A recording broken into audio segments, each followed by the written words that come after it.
Hello. It's me, Brakk-Hieden, and here we are again, doing a military talk. We're going to talk about the three coldest nights of my life, courtesy of the United States Marine Corps. Basically, I'm just going to talk about the three of the worst, coldest, most miserable, awful nights that I had.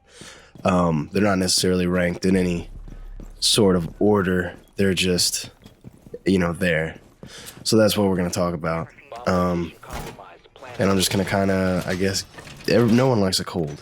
I mean, that's for sure. So I'm going to give kind of like a idea of, set the stage, weather, temperature, stuff like that, and then actually tell what happens on each individual occasion. So without further ado, let us tomato. Number one, coldest nights of my life. We were in a location in the jungle that was on the island of Okinawa, Japan. And we were doing what you call patrol base operations. And patrol base ops, basically, like you would set up a 360 cordon security, and you would send out patrols to for security reasons. Like they would go out and kind of make sure the area is secure, as well as kind of gather intel while they're out, and then they come back into the little gate that you set up in your cordon. And then while you're in the PB, you basically are on a watch system. Most of the time it's like 25% watch, which means 1 out of 4 dudes is awake. So every 4 dudes, 1 guy's awake while 3 sleep, kind of thing. Anyway, on this particular patrol base op, it was I'm not sure what time of year it was, but it was cold. It was it had to have been 50 degrees, maybe less. It was just cold, but it was it's a jungle environment. So, I mean, it's raining a lot. And so at this point, we've been hiking all day long and we're tired. You through the woods and stuff, going through trees that are this far apart. And then you're going up to, the tops of hills, and then you end up busting your butt, sliding down a hill in mud. It is what it is.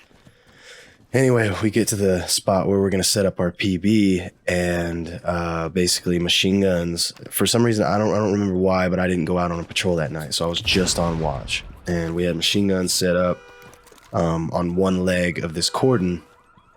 And basically, I was on the far right of the whole line of machine guns. At least my team was. So it was me and 3 other guys kind of switching off watch every, one guy'd watch an hour, and then the next guy, so on and so forth until, until everybody stood up for stand 2 or got up for stand 2. Anyways, so I got all my stuff set up. I had my whoopee inside of my sleeping bag with me. And then I had a bivy sack, which is basically it's a waterproofing sack that goes around your sleeping bag. It doesn't work very well. And then my tarp on top of that, trying to stay dry. But when I got woke up at 3 a.m., I was soaked down to the bone. I'm talking I felt frost in my bones. Obviously, I was probably being dramatic because, like I said, it was 50 degrees, but I was soaked with rain, so it didn't feel too good. And the wind wasn't good. And I remember waking up at 3 a.m. and just sitting up in my rack, feeling like a zombie. I didn't even get behind the gun. I don't think anyone did that night. It was miserable. And I just sat there contemplating why on earth I joined the Marine Corps infantry. It was bad. And then whenever my watch was over, I literally just leaned over and slapped the next guy. I was like, hey, it's your watch. And then I went to, just laid back down and just laid there until it was time to wake up. And it wasn't until probably, I don't know, probably the middle of the next day before I finally warmed back up. It was miserable. So that's number 1, we'll call it. Number 2, completely different environment. We're up in the Sierra Nevada mountains. I'd say it's over 10,000 feet up. And there's snow everywhere. I mean, I don't know how deep it was, but there's snow everywhere. We had all this cold weather gear, and we're dragging these sleighs behind us, and we had skis and all kinds of stuff. It was crazy. It was a mountain warfare training. I'm actually wearing the shirt right here, or the jacket. I don't know if you can see it around the mic, but anyway. So there's a night where they call it survival night, and all the gear that one person would have, they give to you have to share it between 2 guys. So we'll call the guy that I was with Bear, and so me and Bear go, and we dig this big illustrious hole, and like we're like, man, this is gonna be great. We're gonna stay warm, it's just chilling. And little did we know that we made the hole too big, and it just let in all the cold. I mean, it sounds silly, but that's really how it worked. And I remember laying there in the happy suit, which is basically like a plush suit, and then he's inside the sleeping bag, and I'm just shivering, like literally, I'm laying on snow and ice, just shivering, miserable. And I'm like, I out loud say, I hate my life. And then my buddy rolls over and he's like, bro, me too. I'm like, dude, you're awake too? This is miserable. And he's like, yeah, man. And that night, I don't think I got any sleep, maybe an hour of sleep. And it was just because my body got so cold that it sucked all the rest of the, energy out of me, and I couldn't help but sleep. Didn't sleep long, but I got a little bit. And that was miserable. And then number 3, this is gonna be it's on the big island of Hawaii, up in the very tip top where it actually gets cold. And it was during wintertime, like not quite when it's like freezing, but like, after fall. So it was like getting cold.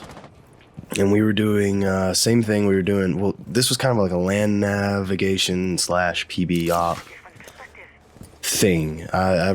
It's kind of fuzzy in my head, but basically we waited until nighttime, and then we put on our night vision goggles and went to hiking with full gear and machine guns and everything. Just like, I think it was 5 kilometers total, but it felt like way longer because you can't see anything. Those MVGs are, they give you no depth perception whatsoever. So it's so funny because we'll see guys, you'll be in your goggles looking, and it's like a green silhouette. Kind of like the video games, you see the night vision, it's like that, but whenever you're actually wearing them in person, there's no depth perception. You just see people falling over off in the distance. It's kind of hilarious.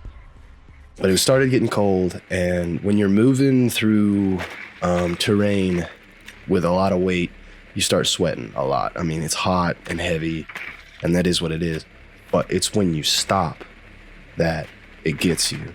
And so after sweating, it was so funny because we look off in the distance and see a silhouette of a mountain. I mean, in real life, it was probably just a really big hill, but where I was sitting, it looked like a freaking mountain. And we were going towards it. And I finally asked them, I was like, man, are we going to the top of that? And they're like, yeah, that's where they want to go. I'm like, son of a gun, man.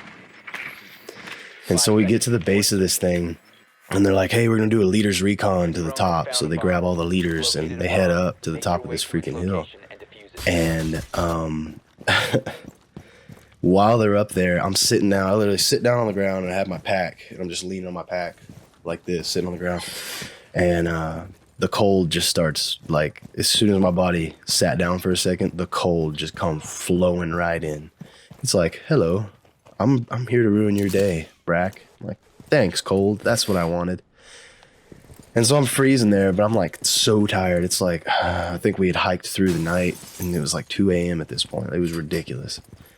And so I'm sitting there, and I actually fall asleep. It's kind of funny because I fall asleep, and I wake myself up because I start snoring. And so I wake myself up, and then I hear someone behind me go, hey, which one of you guys over there trying to go to sleep? I was like, yeah, who is it? Who's over there trying to fall asleep? I'm like playing it off. I don't think anyone ever really found out until later when I told someone, but it was hilarious. Anyway, so we get done there, and the leaders come back, and they're like, all right, we're going to move, up to the top of this hill. And it's miserable climbing up this hill because it's like you couldn't go straight up. It was too steep to even go straight up. So you had to kind of like walk this way and then walk this way and kind of traverse it. So it made a huge hill into a massive, massive monster hill. It was miserable. Anyway, get to the top of this hill, and then like at this point we're on top of a mountain hill thing, and so all the air that was being blocked by any terrain is not being blocked anymore. So it's just cold air, and I'm covered in sweat. And then we were on this weird watch thing, and everyone's exhausted. Can't even think straight. We're so exhausted. And me and my the guy I was with in my team, we're gonna call him Sid. Bulletproof, Jesus Christ. Me and Sid were up. We were up on. It was our turn for watch, but like it was stupid because they wanted us to go on watch, but it was like a 50% watch. So you know, for every 2 guys, 1 guy's up, 1 guy's down. But there was only like 2 hours that we could do watch, so it means literally you got an hour of sleep. I thought it was absolutely like bonkers, but that's beside the point. We're up there, and I crawl inside my sleeping bag, or I want to crawl inside my sleeping bag is what it is. But we were told, they were like, "Hey, don't be pulling your sleeping bags out. Just pull your bivy sacks and just get inside of those. Don't try and get out of your camis and get comfortable." Just freaking stay in full camis with your boots on and get inside your bivy sack and try and catch an hour. I'm like, are you serious? And they were coming around checking. I was like, serious? Whatever. It is what it is. So I'm sitting there trying to fall asleep in this freaking bivy sack. And the whole time I hear Sid next to me just freaking cussing under his breath, madder than a hornet, that we were sitting up on top of this hill freezing. And he's like, it was just so funny. And I just remember laying there miserable, like, yeah, bro, I understand. And then I finally like dozed off, and it seemed like as soon as I dozed off, he was tapping on my shoulder. Hey, it's your turn for watch. I'm like, fudge, man. I'm like, foot, here we go. And then the same thing, I literally just sat up. That's another, just like the freaking jungle thing. I just sat up in my baby sack, and I'm just like, oh God, just strike me dead here and now. I'm done. I'm good. Then the whole time I'm sitting there, it's like crazy because the sun started coming up, and it was probably, I mean, it was beautiful. It really was. I know. But I was so mad at the world that when I saw it, I was like, man, screw you. Like, screw you. I'm over it. So those are like 3 of the coldest nights of my life, and they were pretty miserable. Now, I will say there was another one. This was an honorable mention, but it was an honorable mention for the 3 coldest days of my life, only for the simple fact that it also qualified as one of the worst days. Drone is on top of the bomb. That shit's fucking hilarious. They don't in this particular instance, hold on, I'll reach it for you with the grenade. Over the course of an entire day and night of just freezing. It's right there. He's I'm not probably looking. going to address that one in a video that I do 3 worst days. As a Marine Corps machine gunner, because it was not fun. So anyways, that's it. 3 coldest, most miserable, awful days, or nights, I should say, in my life, courtesy of the United States Marine Corps. Appreciate those of you who stopped by, check out my video. Can't wait to see you in the next one. I don't know what the next military talk's gonna be. All on B. I'm still doing my Borderlands stuff. Probably gonna try and pull up some more, I guess you should say, like Let's Plays and stuff like that. I thought about doing a Dark Souls one, whatever. By the way, I didn't mention it at the beginning of the video, but the reason why I'm gonna have Siege gameplay, like Rainbow Six Siege, playing in the background, and then I'm gonna have me in the webcam, because I'm not very good at Rainbow Six, to be honest. It's an enjoyable game. I never really got into it, and especially on console, or I was on console when it came out. So now that I'm on PC, I've only played it a little. So I'm doing the webcam in the bottom, me doing this military talk, and I'm gonna have the Rainbow Six in the background. That way you kind of switch between, because I mean, I'd hate for you to get bored of that gameplay and then just listen to me run my suck this whole time. So yeah, 3 coldest nights of my life. I'm Brakk-Hieden. Like, comment, subscribe, comment something that you want me to do a video on, related to the military, questions you have, whatever the case may be. And we'll see you in the next one.